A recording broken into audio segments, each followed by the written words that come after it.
Padre Celestial, en esta noche se haya reunido este grupo de almas hambrientas y sedientas de tu mensaje. Pedimos, Padre, que tu palabra no regrese a ti vacía, sino que haga un impacto en cada corazón. Te rogamos tu presencia por medio de tu Santo Espíritu y tus ángeles. Sabemos que no podemos entender tu palabra sin ayuda divina e imploramos esa ayuda en estos momentos. Gracias, Padre, por responder esta petición que hacemos. Y hacemos esta petición en el precioso nombre, que es sobre todo nombre, el nombre de Jesús. Amén. Amén. Bien, vamos a repasar en primer lugar lo que estudiamos en nuestro tema de anoche. Estamos estudiando la gran cadena profética. Y ustedes me van a ayudar a repasar. Tal vez anoche a muchos de los que estaban presentes dicen, bueno, esta profecía ya la hemos estudiado antes. Pero aunque eso es cierto, lo que estudiamos anoche coloca el marco o el fundamento para algunas cosas que posiblemente no hemos estudiado antes. Ahora, anoche estudiamos la profecía de ¿cuál libro y cuál capítulo? Daniel, el capítulo 7. ¿Cuál es el primer reino que tenemos en Daniel 7? El león, Babilonia. Gobernó desde el año 605 hasta el año 539 a.C. Luego, ¿cuál es el segundo reino? Los medos y los persas, representados por el oso. Y el Medo-Persia gobernó desde el año 539 hasta el año 331 a.C. Y luego tenemos un tercer reino. ¿Cuál es ese reino? El reino griego, representado por un leopardo. Y ese reino gobernó desde el año 331 hasta el año 168 a.C. Y luego tenemos un cuarto reino, una bestia espantosa y terrible, en realidad es un dragón. Y esa bestia terrible representa ¿cuál imperio? Representa el imperio romano. Pero esa bestia tenía algunas características interesantes. En realidad, esta bestia tiene ¿cuántas etapas de dominio en Daniel 7? Tiene 3 fases consecutivas de dominio. La primera fase es la cuarta bestia gobernando sola sin cuernos. El imperio romano en realidad gobernó como un reino unido desde el año 168 a.C. hasta el año 476 después de Cristo. Y luego entonces encontramos que en la cabeza de ese dragón, de repente salen ¿qué cosa? 10 cuernos. Porque Roma, el imperio romano fue ¿qué? Fue dividido en 10 reinos y hoy las naciones de Europa son el fruto o el resultado de esa división de lo que antes era el imperio romano. Pero luego tenemos una tercera etapa y la tercera etapa es que en medio de los 10 cuernos se levanta ¿qué? Un cuerno pequeño, un cuerno pequeño. También tiene que ser romano porque se levanta de la cabeza de la cuarta bestia.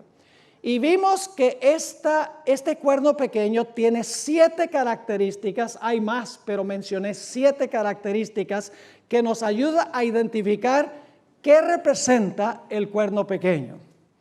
Ustedes recuerdan cuáles son esas características. Tiene que levantarse después del año 476 después de Cristo.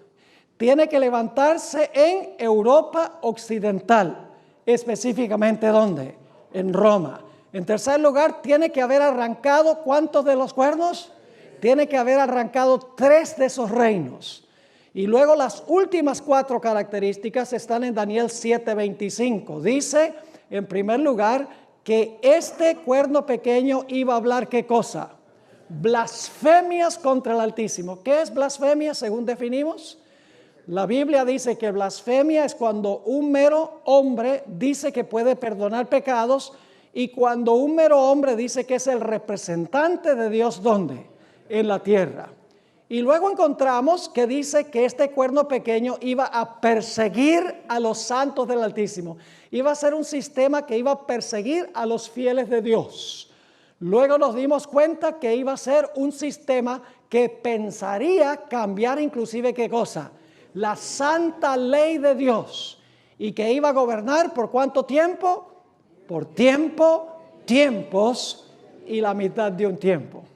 Y nosotros identificamos en la historia este poder como el papado romano. Recuerden que no estamos hablando de las personas que están en la iglesia católica. No estamos hablando de las personas. Estamos hablando del sistema, de la organización.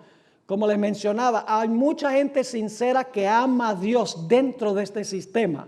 Gente que sirve a Dios lo mejor que pueden de acuerdo al conocimiento que tienen. Pero no por eso significa que el sistema es un sistema que está en armonía con la voluntad de Dios. Ahora, cuando terminamos nuestro estudio ayer, estábamos hablando del periodo de tiempo. Se menciona como tiempo, tiempos y la mitad de un tiempo. Ahora, hay 3 puntos que quiero recalcar en cuanto a este periodo de tiempo tan extraño que menciona Daniel 7. En primer lugar, vamos a tratar de definir qué significa la palabra tiempo aquí en esta profecía. ¿Creen ustedes que sería bueno preguntarle al profeta Daniel qué significa la palabra tiempo? Yo creo que el mejor lugar donde buscar es en el libro de Daniel. Ahora, ¿hay algún capítulo de Daniel que explica qué significa la palabra tiempo o tiempos? Lógicamente que sí. En Daniel capítulo 4 habla de la locura de Nabucodonosor. Y Dios le dijo a Nabucodonosor que iban a pasar ¿cuánto tiempo? 7 tiempos iban a pasar sobre Nabucodonosor antes de que recobrara su sano juicio. ¿Qué significa eso? 7 tiempos. ¿Significa 7 qué? Significa 7 años. Es decir, tiempo, tiempos y la mitad de un tiempo representa 1 año más 2 años más medio año, son 3 años y ¿qué? 3 años y medio. Pero ahora escuchen bien. En las profecías, un día equivale ¿a qué? Equivale a 1 año. Ahora, para saber entonces cuántos años son tiempos, la mitad de un tiempo, 3 años y medio, necesitamos averiguar cuántos días tiene el mes bíblico. Porque ¿cuántos meses tiene el año? 12. Entonces son 12 meses más 24 meses más 6 meses y luego tenemos que multiplicarlo por el número de días que tiene el mes bíblico. Ahora, no tenemos tiempo para ir a los textos, pero yo les voy a mencionar que claramente, según la Biblia, el mes bíblico tiene 30 días. Y ustedes dicen, ¿cómo podemos saber eso? Por 2 maneras. En los escritos de Moisés, ustedes van a encontrar algunos versículos que dicen que el periodo en que había que lamentar a un muerto debía durar 30 días. En otros textos que escribió Moisés, dice que el periodo de luto debía durar 1 mes. Es decir, algunos textos dicen 30 días, otros textos dicen 1 mes. Es decir, 1 mes consta de ¿cuánto tiempo? 30 días. Otra forma de determinarlo es si ustedes comparan Génesis 7:11 con Génesis 8:3 y 4. No tenemos tiempo para mirarlo, pero anótenlo y búsquenlo. Ustedes van a encontrar cuando comparan esos 2 textos, Génesis 7:11 y Génesis 8:3 y 4, que en la Biblia 150 días son 5 meses, si comparan esos versículos. Ahora, yo les pregunto, si 5 meses son 150 días, ¿cuántos días tiene el mes? El mes tiene 30. Es decir, el tiempos y la mitad de un tiempo tenemos que multiplicar 3 años y medio por ¿cuánto? Por 30 días por 12 meses. ¿Y cuánto nos da? Si ustedes hacen la operación, van a encontrar que tiempo, 1 año, 360 días, tiempos, 2 años, 720 días, y medio tiempo, medio año, 180 días, les da ¿cuánto tiempo? 1260 días. Pero las profecías, días equivalen ¿a qué? Días equivalen a años. Es decir, el cuerno pequeño iba a gobernar ¿por cuánto tiempo? 1260 años. Es decir, iba a tener una larga carrera el cuerno pequeño, 1260 años, ni más ni menos. Ahora, obviamente este periodo de tiempo es simbólico. No podemos decir que son 3 años y medio literales, porque si ese fuera el caso, entonces Daniel hubiera dicho 3 años y medio. Por ejemplo, ustedes van a Santiago 5:17, dice que Elías cerró los cielos para que no lloviera por 3 años y medio. Lo dice en forma común y corriente. Pero aquí se usa una expresión extraña, tiempo es la mitad de un tiempo. Tiene sabor simbólico. Yo les mencionaba ayer que si yo fuera a tomar un viaje de 3 años y medio y le digo a mi familia, mire, nos vemos en tiempos y la mitad de un tiempo, dirían que estoy loco diciendo el tiempo de esa manera. Ahora vamos a encontrar en nuestro estudio esta noche que la Biblia expresa este tiempo de 2 otras formas. También lo dice como 42 meses. Y también lo expresa en Apocalipsis 12 como 1260 días. En la Biblia se explica a sí misma cuando comparamos las 3 expresiones. A eso vamos a ir después. Ahora queremos ir en nuestro estudio de esta noche a Apocalipsis 13 y el versículo 1 y 2. Apocalipsis 13 y el versículo 1 y 2. Ustedes van a notar aquí en estos 2 versículos que hay una conexión estrecha con Daniel 7. Es decir, no hay forma de desconectar Apocalipsis 13, 1 y 2 de Daniel el capítulo 7. Dice allí en Apocalipsis 13, 1, aquí está escribiendo Juan, me paré sobre la arena del mar y vi subir del mar una bestia que tenía 7 cabezas y 10 cuernos. Y en sus cuernos 10 diademas y sobre sus cabezas un nombre blasfemo. Y ahora escuchen el versículo 2. Y la bestia que vi era semejante a un leopardo y sus pies como de oso y su boca como boca de león. Y el dragón le dio su poder y su trono y grande potestad.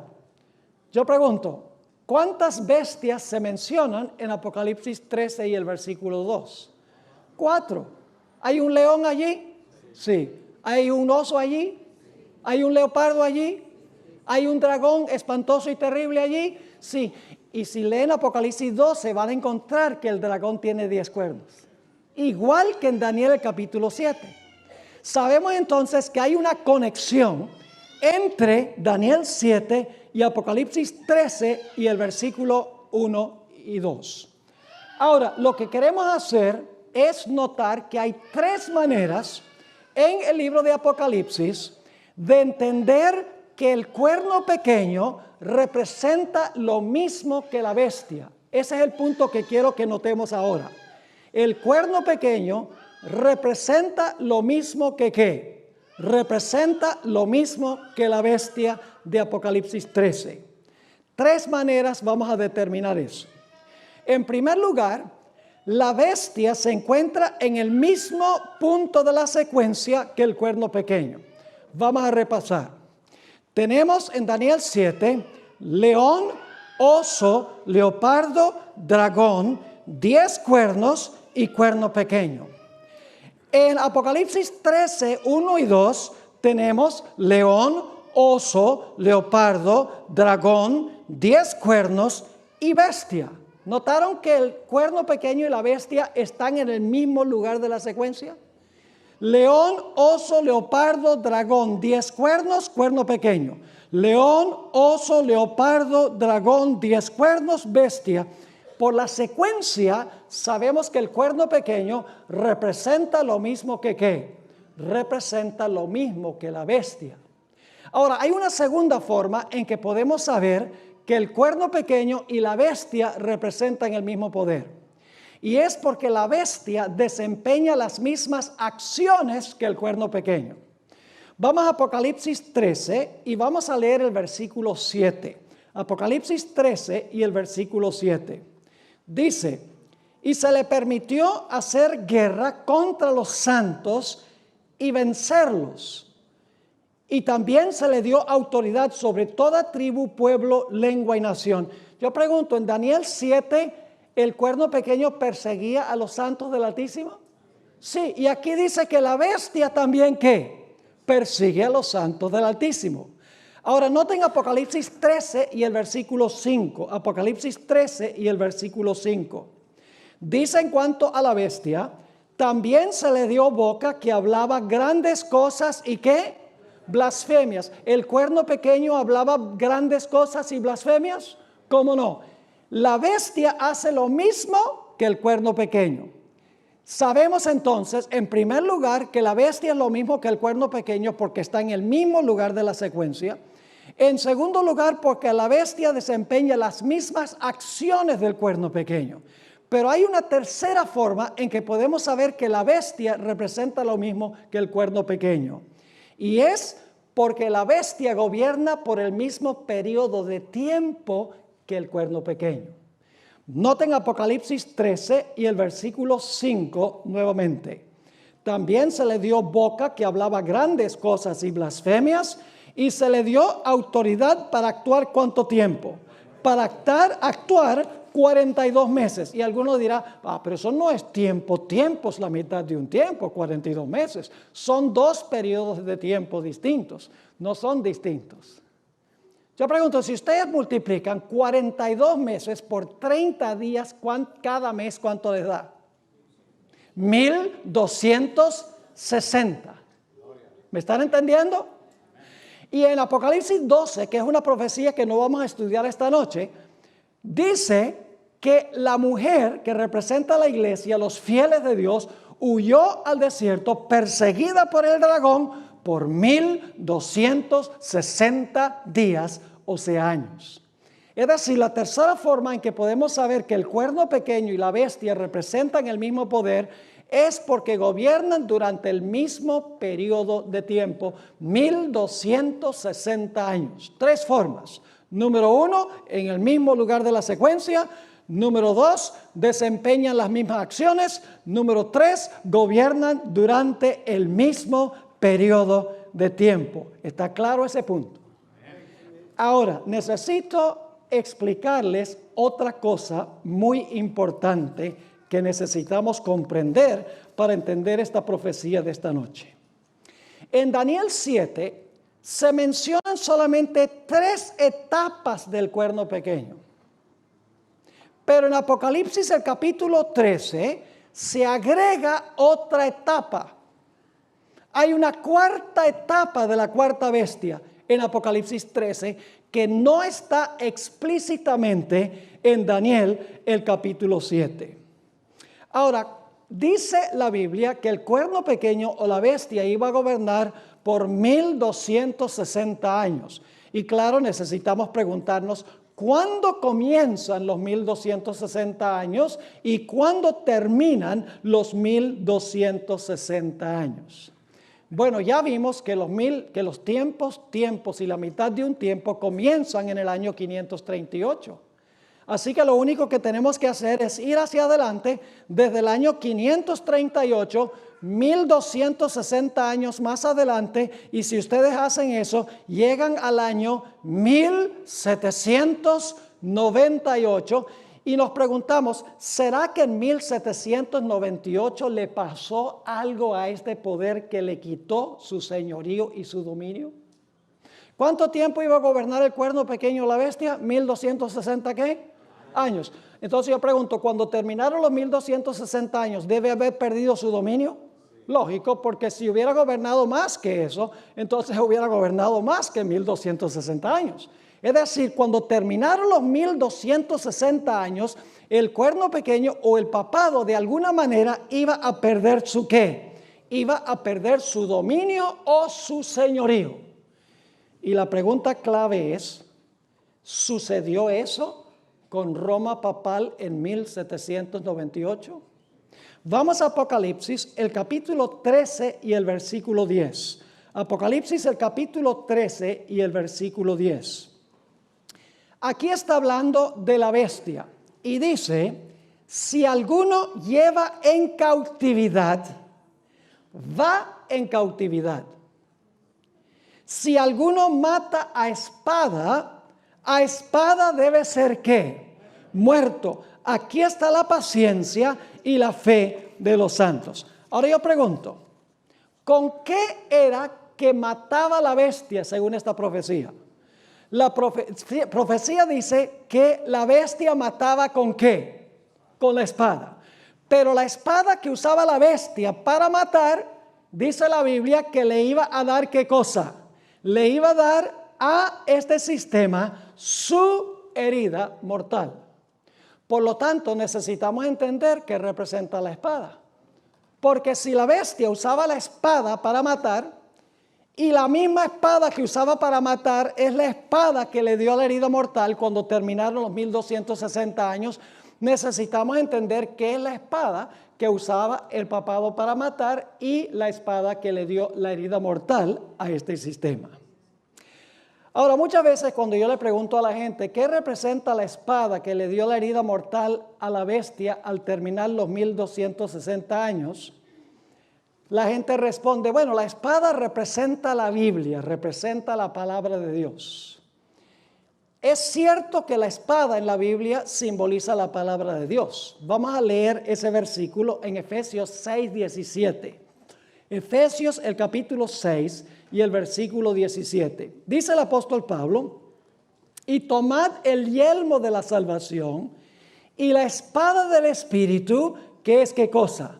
Que es la palabra de Dios. Así que no hay duda que en la Biblia la espada puede representar la palabra de Dios, pero ahora escuchen bien, esa no puede ser la espada que la bestia usaba para matar y que la misma espada le dio la herida a la bestia. Y ustedes dicen, ¿por qué no puede ser? Yo pregunto, ¿el papado usaba la Biblia para matar a la gente? ¿Ah? ¿Usaba la Biblia? ¿Usaba la palabra de Dios para matar a la gente? No. ¿Qué usaba el papado para acabar con los que no estaban de acuerdo con lo que enseñaba la iglesia? Usaba el poder civil, el poder del Estado. Los gobernantes de Europa, se aliaba con los gobernantes de Europa para que ellos sirvieran de espada en la mano del papado para acabar con los que no estaban de acuerdo con la iglesia, porque el papado no tenía ejércitos. Ellos tenían que apelar a los ejércitos de los poderes civiles para perseguir a los que no estaban de acuerdo con lo que enseñaba la iglesia. Así que la espada no puede ser la Biblia, no puede ser la palabra de Dios. Porque la misma espada que la bestia usaba para matar es la espada que le dio la herida mortal. Y no usaba la Biblia para matar. Así que la espada tiene que representar otra cosa. Y usted dice, pero pastor, la Biblia dice que la espada es la palabra de Dios. Sí, mis hermanos y hermanas, pero en la Biblia los símbolos no siempre significan lo mismo. Hay que tomar en cuenta el contexto. Por ejemplo, si yo les pregunto qué representa un león en la Biblia, ¿qué me dirían? Yo pregunto, ¿un león puede representar a Cristo? Es el león de la tribu de Judá. ¿Un león puede representar a Babilonia? Ya lo vimos en Daniel 7. ¿Un león puede representar a Satanás? Anda cual león rugiente buscando a quien devorar. ¿Puede un león representar a Judá, hijo de Jacob? ¿Cómo no? En Génesis 49 dice que Judá es como un león. Entonces, cuando usted encuentra la palabra león, no siempre significa lo mismo. Les doy otro ejemplo. Levadura. ¿Qué representa la levadura en la Biblia? O la gente dice levadura, pecado. Ciertamente puede representar el pecado, pero no siempre. En Mateo el capítulo 13 dice que se coloca la levadura dentro de la masa y la masa crece. La masa representa a la iglesia. Cuando usted pone el Espíritu Santo en la iglesia crece. Así que la levadura puede representar en un contexto el pecado y en otro contexto puede representar el Espíritu Santo. Les doy otro ejemplo. La expresión hijos de Dios. ¿Saben que hay muchos que creen que los hijos de Dios en Génesis 6, que se unieron con las hijas de los hombres, eran ángeles? Y los ángeles tuvieron relaciones sexuales con mujeres humanas y produjeron un híbrido que eran gigantes, según dice en Génesis 6. Ahora, ¿por qué llegan a esa conclusión? Porque en el libro de Job, claramente la expresión hijos de Dios representa a los ángeles. Así que ellos dicen, como hijos de Dios en Job son ángeles, entonces tienen que ser ángeles también en el libro de Génesis. Un error fatal, garrafal. Porque la expresión no siempre significa lo mismo en la Biblia. Ahora yo les pregunto, ¿ustedes son hijos de Dios? Yo no le veo alas a ninguno. Yo no veo ángeles aquí. Yo veo seres humanos. Y sin embargo, los que han recibido a Cristo Jesús, los convertidos, son hijos de Dios. Así que, hermanos y hermanas, nada más porque dice aquí que la espada que la bestia usaba para matar le dio la herida mortal, no significa que es la Biblia. Y entonces usted dice, pastor, entonces, ¿qué representa la espada en Apocalipsis 13? Tenemos que ir a otro versículo de la Biblia que usa la palabra espada en otro sentido. Vamos a Romanos el capítulo 13, Romanos el capítulo 13, y vamos a leer los versículos 1 al 4 para que ustedes vean que hay otra espada. Dice allí en Romanos 13 y el versículo 1 al 4, sométase toda persona a las autoridades superiores. ¿Quiénes son las autoridades superiores? El poder civil, el Estado, en otras palabras. Porque no hay autoridad sino de parte de Dios, y las que hay por Dios han sido establecidas. De modo que quien se opone a la autoridad, es decir, al poder civil, a lo establecido por Dios resiste.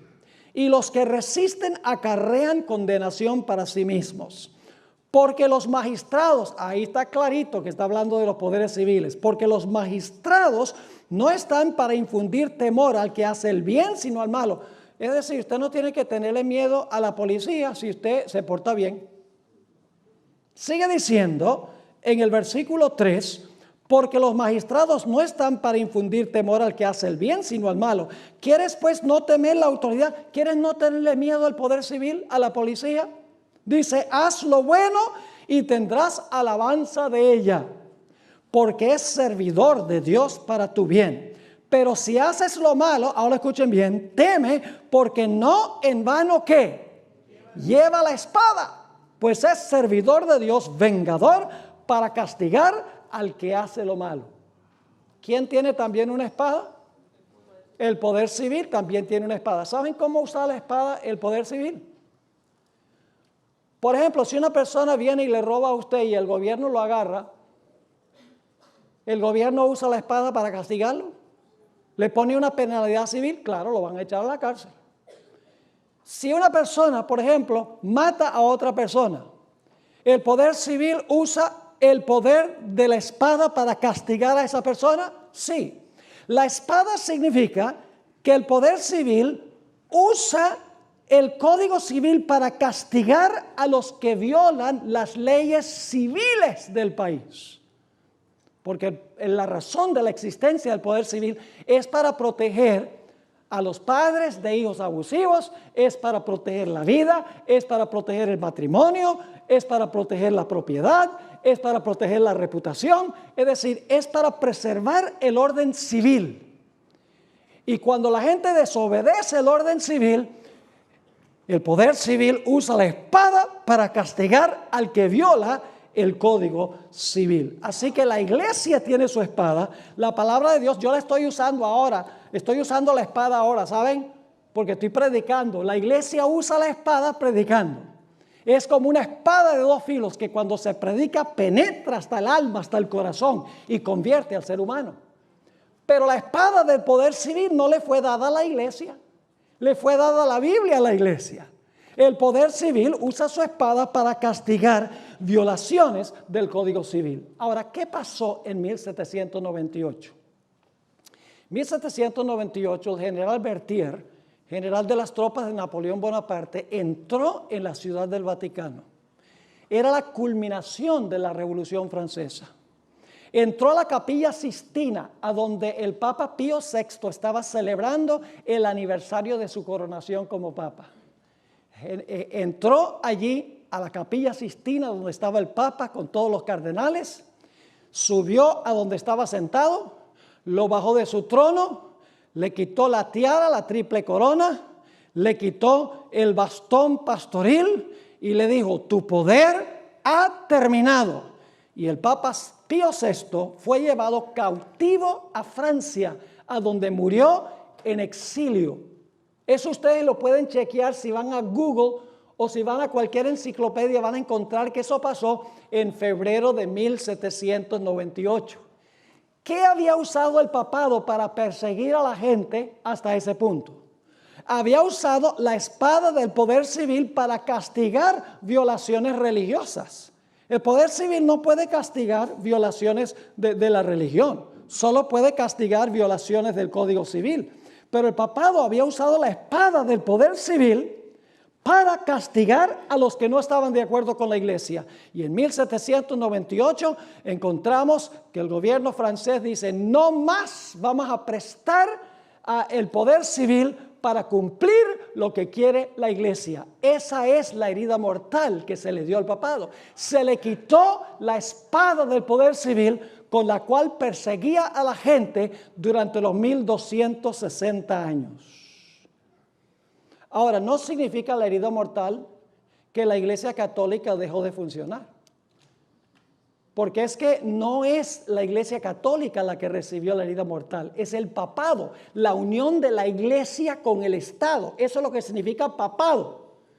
El Estado le quitó su apoyo y ahora era solamente iglesia. ¿Me están entendiendo?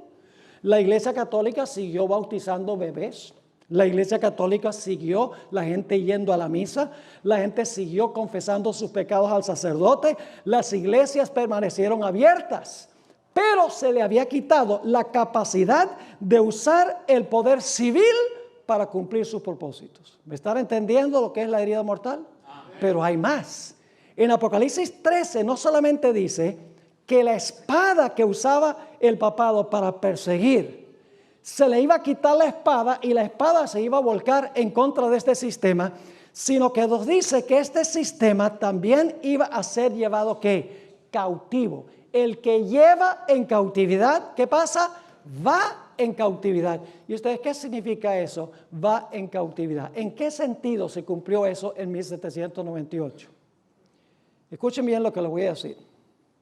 Siempre se ha dicho en la iglesia que eso se cumplió cuando el Papa Pío VI fue llevado cautivo a Francia, a donde murió en exilio.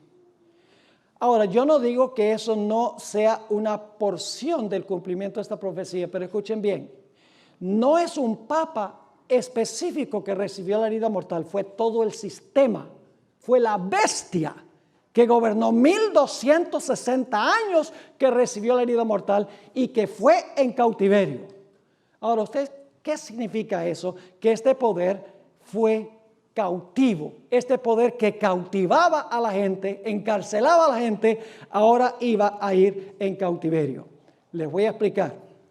Voy a leerles una cita que encontramos que fue escrita en el año 1862 por un cardenal de la Iglesia Católica con el nombre de Jorge Enrique o Eduardo Enrique Manning.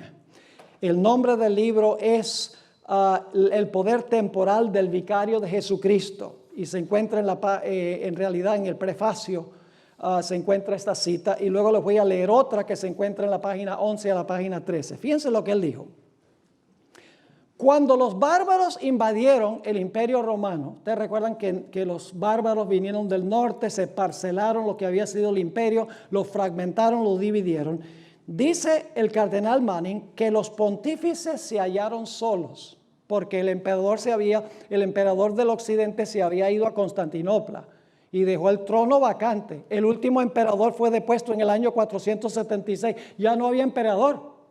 Y por lo tanto, ahora el Papa o el obispo de Roma, como el emperador se había ido al oriente, allá a Constantinopla, y como había sido depuesto el último emperador, ahora él se presentó y dijo, ahora no voy a gobernar solamente en asuntos eclesiásticos, sino ahora voy a poner también orden en el imperio en asuntos civiles. Ahora escuchen lo que dice este cardenal, que cuando los bárbaros invadieron el imperio, los pontífices se hallaron solos, como la única fuente del orden, la paz, la ley y la seguridad.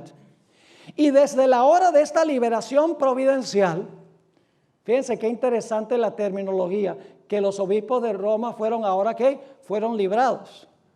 Es decir, cuando el emperador se fue al oriente y cuando el último emperador fue depuesto, ahora ¿quién quedó libre para gobernar? Los obispos de Roma quedaron libres para gobernar. Así que dice, desde la hora de esta liberación providencial, cuando por intervención divina se le cayeron las cadenas de las manos al sucesor de Pedro, Como una vez habían caído de las suyas, ningún soberano ha reinado en Roma sino el vicario de Jesucristo. ¿Están entendiendo? Ahora leo otra cita del mismo escritor.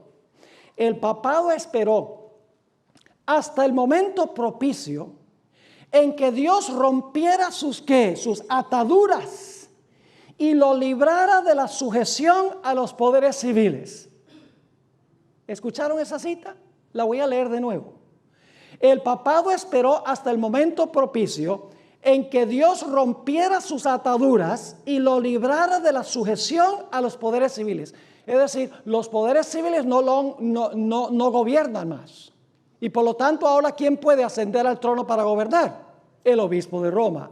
Sigue diciendo, el papado esperó hasta el momento propicio en que Dios rompiera sus ataduras y lo librara de la sujeción a los poderes civiles, colocándolo así sobre el trono como dueño de su propia soberanía temporal. Es decir, cuando el emperador se va al oriente y el último emperador del occidente es quitado, ahora el papado queda ¿qué? Libre. Antes estaba cautivo, pero ahora queda libre para ascender al trono y gobernar no solamente en asuntos eclesiásticos, sino en asuntos ¿qué? En asuntos políticos. ¿Saben ustedes la mejor forma de explicar este asunto de este sistema cautivo y libre? Se encuentra en el mismo libro de Apocalipsis. En Apocalipsis, el capítulo 20, se describe un ángel que desciende del cielo, que tiene una gran cadena en su mano. ¿Y a quién va a encadenar ese ángel? ¿A quién va a echar en prisión ese ángel? Ese ángel va a echar en prisión a Satanás. ¿Lo va a poner cautivo? ¿El ángel lo va a poner cautivo? Sí. ¿Qué significa el hecho de que el ángel desciende con una cadena y ahora va a echar en la prisión, al cautiverio, va a echar a Satanás? Yo pregunto, ¿qué sucede a la segunda venida con todos los que apoyan a Satanás? ¿Qué va a pasar con todos los que apoyaron a Satanás cuando Cristo venga? ¿Todos van a qué? A morir. ¿Cuánto apoyo tendrá entonces Satanás sobre los reyes de la tierra? ¿Cuánto apoyo? Nada. Porque no tiene a ningún gobernante que pueda usar. Yo pregunto, cuando termine el milenio, ¿qué va a pasar con todos los reyes que Satanás usaba antes de la segunda venida?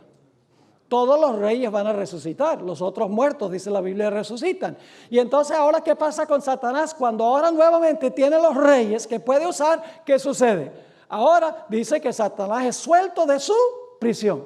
Cuando puede usar a los reyes, está libre. Cuando no puede usar a los reyes, ¿está qué? Atado. Lo mismo sucedió con el papado. Cuando podía usar los poderes civiles, ¿estaba qué? Libre. Pero cuando ya no puede usar el poder civil, es echado ¿a qué? A cautiverio. ¿Me están entendiendo? Ahora, eso fue lo que sucedió en 1798.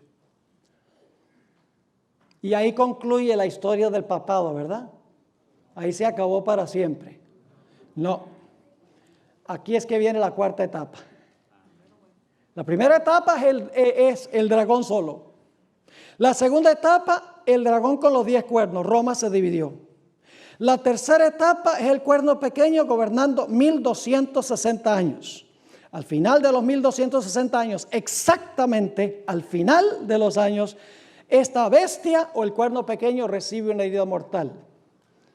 Y por más de 200 años este sistema ha estado inactivo porque los poderes civiles no se han permitido usar, como sucedía durante los 1260 años. Pero la Biblia nos dice que algo extraordinario va a suceder y creo que lo estamos viendo ante nuestros ojos. Apocalipsis 13 y el versículo 3. Apocalipsis 13, 3. Yo pregunto, ¿va a recuperar la espada esta bestia? ¿Va a recuperar la espada? Sí. ¿Va a ser libre de la cárcel? ¿Va a poder usar otra vez a los poderes civiles del mundo? ¿Cómo no? Note lo que dice Apocalipsis 13 y el versículo 3. Dice, vi una de sus cabezas, hablando de la bestia, como herida de ¿qué? Como herida de muerte. Ahora escuche, ¿con qué fue herida? Con la espada, muy bien. Pero su herida mortal fue ¿qué? Sanada. Oh, ¿va a recuperar su poder, sí o no? ¿Cómo no? Dice, la herida mortal fue sanada y se maravilló todo San Diego en pos de la bestia. Bueno, el San Diego también. Dice, toda la tierra se maravilló en pos de la bestia. Yo pregunto, ¿este poder va a recuperar el poderío mundial, según la profecía? ¿Va a recuperar la espada? ¿Va a poder usar otra vez los poderes civiles? ¿Va a ser soltado de la cárcel cuando pueda usar otra vez los poderes civiles? No lo digo yo, lo dice la profecía. Y ustedes dicen, pero pastor, ¿cómo puede pasar eso? ¿Cómo va a recuperar el poder? El libro de Apocalipsis lo explica. Inmediatamente cuando cae la primera bestia, se levanta otra. Vamos a Apocalipsis 13 y el versículo 11. Apocalipsis 13 y el versículo 11. Dice, después vi otra bestia, además de la primera que salió del mar, otra bestia que subía ¿de dónde? De la tierra. Y tenía 2 cuernos semejantes a los de un cordero, pero hablaba como un dragón. ¿En qué se parece un cordero a un dragón? En nada. Pero aquí tenemos una bestia que tiene 2 cuernos como de cordero, es decir, algo inofensivo, algo manso, tranquilo, pero dice que termina hablando como un dragón. Y por lo tanto tenemos que identificar a esta bestia. ¿Qué representa esta segunda bestia? Le voy a mencionar rápidamente las características. En primer lugar, tiene que ser una nación, ¿sí o no? ¿Qué representan bestias en las profecías? Reinos o naciones. Así que esta bestia que se levanta de la tierra tiene que ser también una ¿qué? Una nación. El león es una nación, el oso es una nación, el leopardo es una nación, el dragón es una nación, el carnero es una nación, el macho cabrío es una nación. Y por lo tanto, esta bestia que se levanta de la tierra también debe representar a una nación.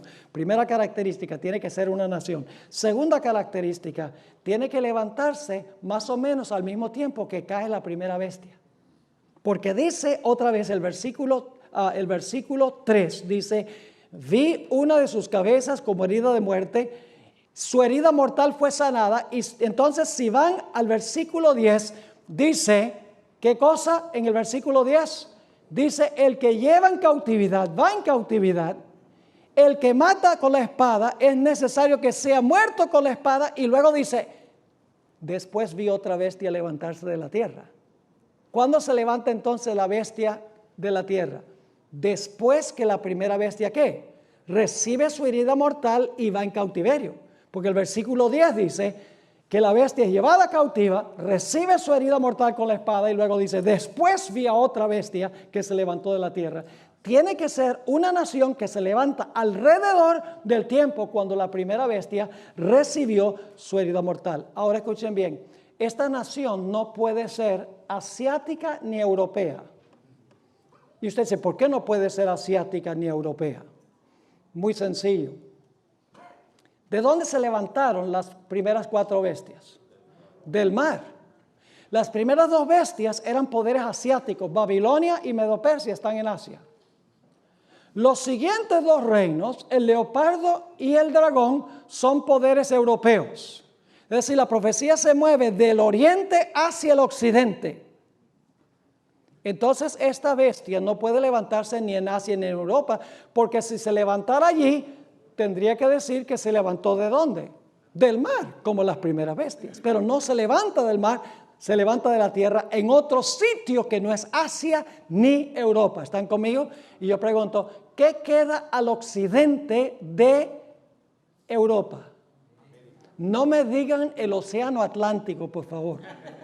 Lo que está al occidente, mis hermanos y hermanas, de Europa es los Estados Unidos de Norteamérica.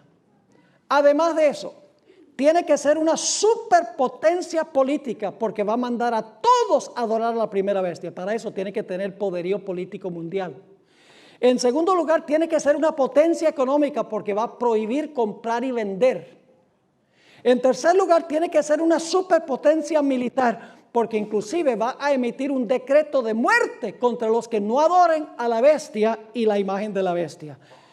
Pero esta bestia que se levanta de la tierra es contemporánea con la primera, pero es más joven que la primera. porque se levanta después. Ahora, hay un dato muy interesante, y es que si ustedes leen Daniel 7, van a encontrar que cada bestia lucha con la bestia anterior para quitarle el poder.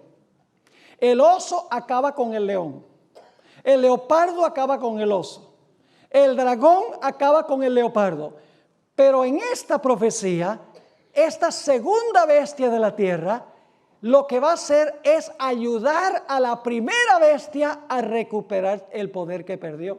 Y ustedes dicen, ¿cómo es eso? Todo lo que hace la bestia de la tierra, lo hace para complacer a la primera bestia, al poder papal. Y ustedes dicen, ¿qué evidencia tiene de eso? No, les voy a mencionar los versículos por la premura del tiempo, pero en Apocalipsis 13:12, hablando de esta segunda bestia, dice, y ejerce toda la autoridad ¿de quién? De la primera bestia. Es decir, por la autoridad de quién gobierna esta bestia de la tierra, por la autoridad de la primera. Dice, ejerce toda la autoridad de la primera bestia en presencia de ella. La mayoría de las versiones modernas dicen que en presencia de ella significa en favor de ella. Es decir, obra a favor de la primera bestia. Y luego sigue diciendo, hace que la tierra y los moradores de ella adoren ¿a qué? Ahí está otra vez. A la primera bestia cuya herida mortal fue ¿qué? Sanada. Esta bestia también levanta una imagen de la primera bestia e impone la marca de la primera bestia. ¿Están viendo el cuadro? ¿Cuál es el destino de esta segunda bestia? El destino de esta segunda bestia es ayudar a la primera bestia a recuperar su poder. Porque dice claramente, ejerce la autoridad de la primera bestia. Obra en favor de la primera bestia. Manda a todos a adorar a la primera bestia. Hace una imagen de la primera bestia. E impone la marca de la primera bestia. Es decir, lo que va a hacer esta nación que se levanta alrededor de 1798 es ayudar a la primera bestia a recuperar el poder que perdió. Y ustedes están diciendo, Pastor Moro, usted está diciendo que los Estados Unidos de América. Yo pregunto, ¿los Estados Unidos de América cumplen con todos estos requisitos? ¿Cómo no? ¿Los Estados Unidos es una nación?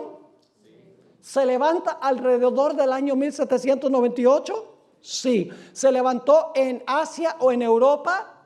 No. ¿Es una potencia política en el mundo?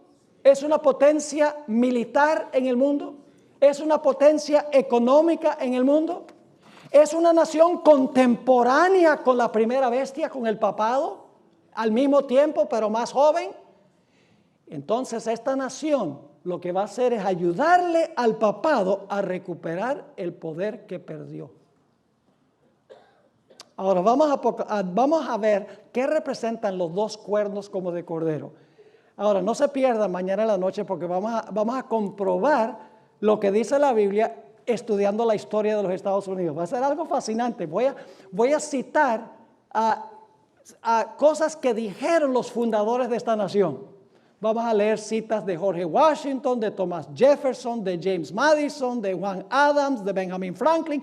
Todos los fundadores constitucionales de los Estados Unidos concuerdan con lo que le voy a mostrar ahora de la Biblia. ¿Qué representan los dos cuernos como de cordero que tenía esta bestia que se levantó de la tierra? Vamos a Daniel 8 y el versículo 3. La misma Biblia se explica a ella. Daniel 8 y el versículo 3.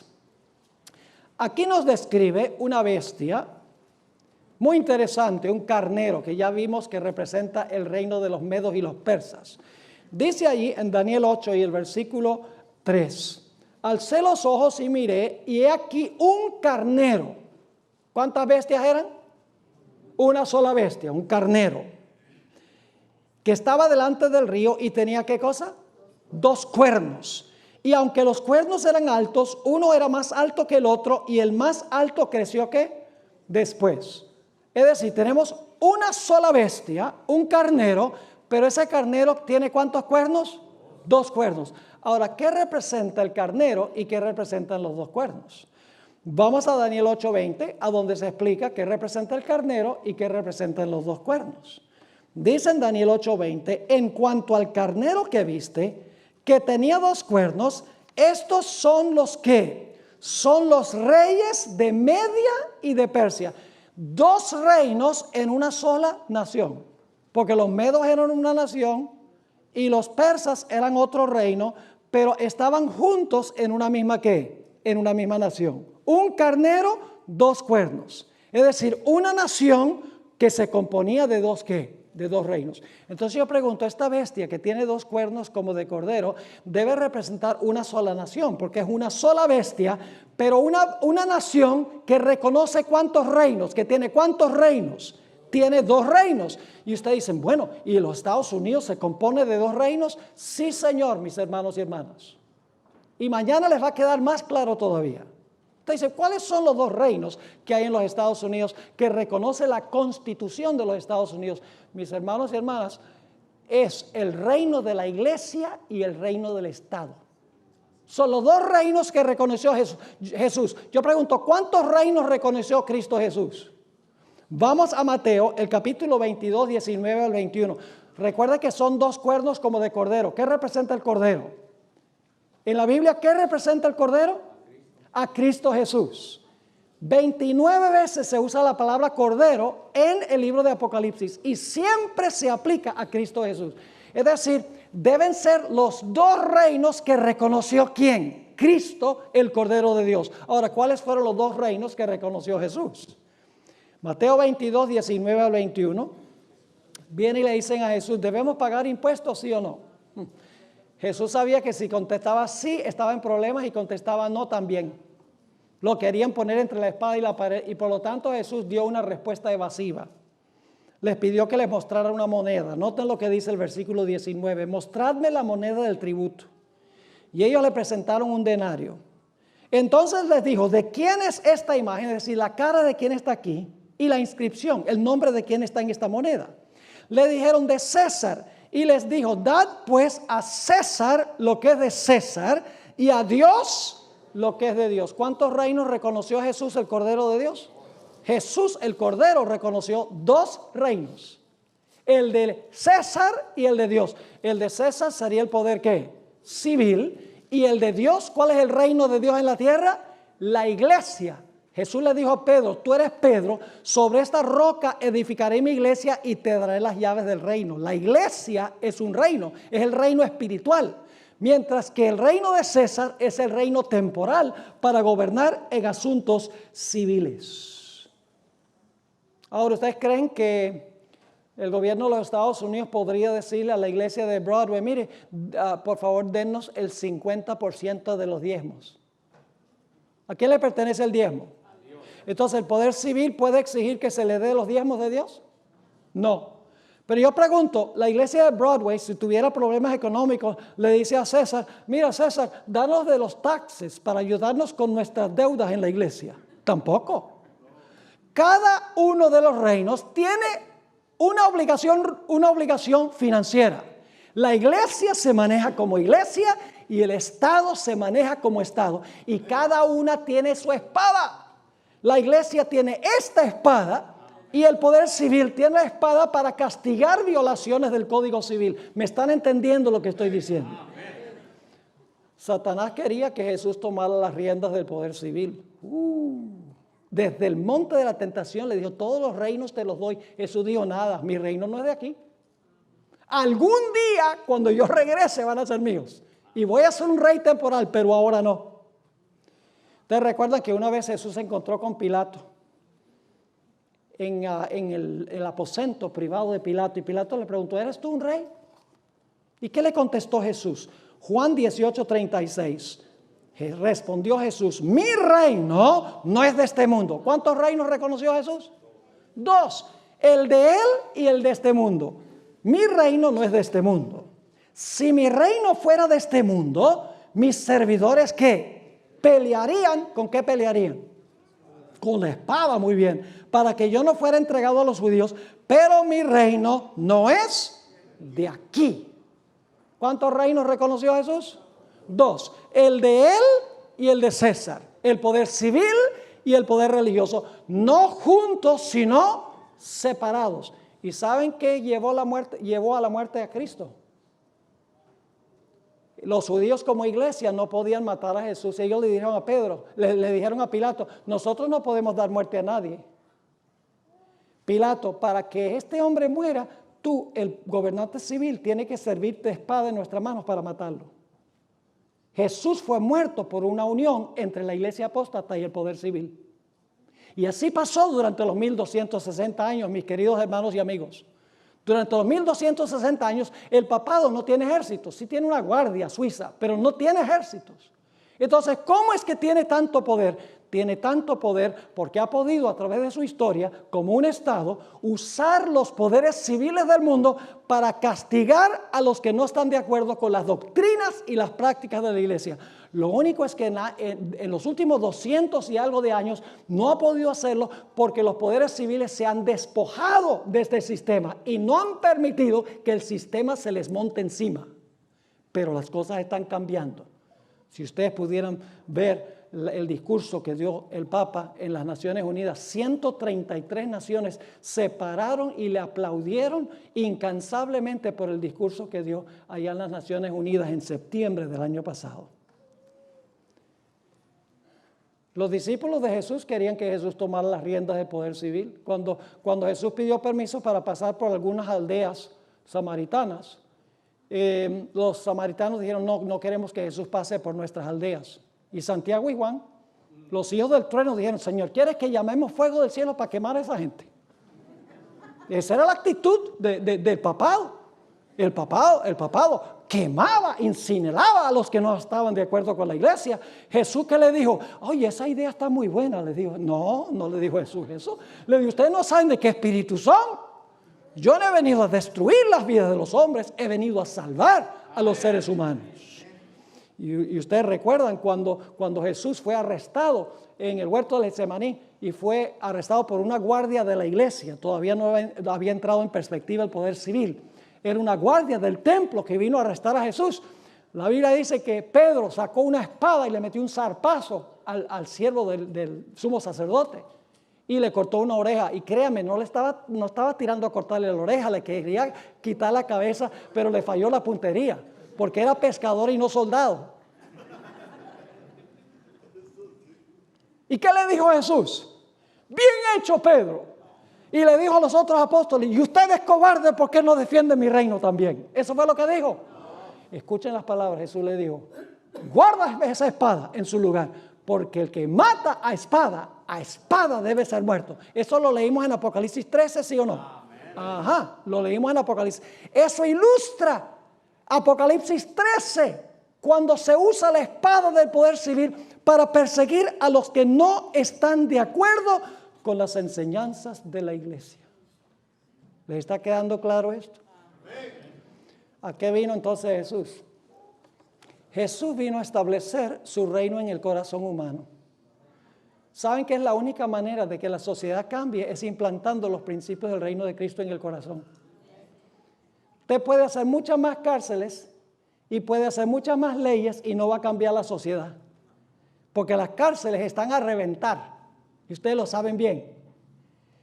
La fuerza no cambia, es poniendo los principios del reino en el corazón humano. Nuestro último versículo de esta noche, Lucas 17, 20 y 21. Fíjense a qué vino Jesús. Lucas 17, 20 y 21. Preguntado por los fariseos, ¿cuándo había de venir el reino de Dios? ¿Qué clase de reino esperaban ellos?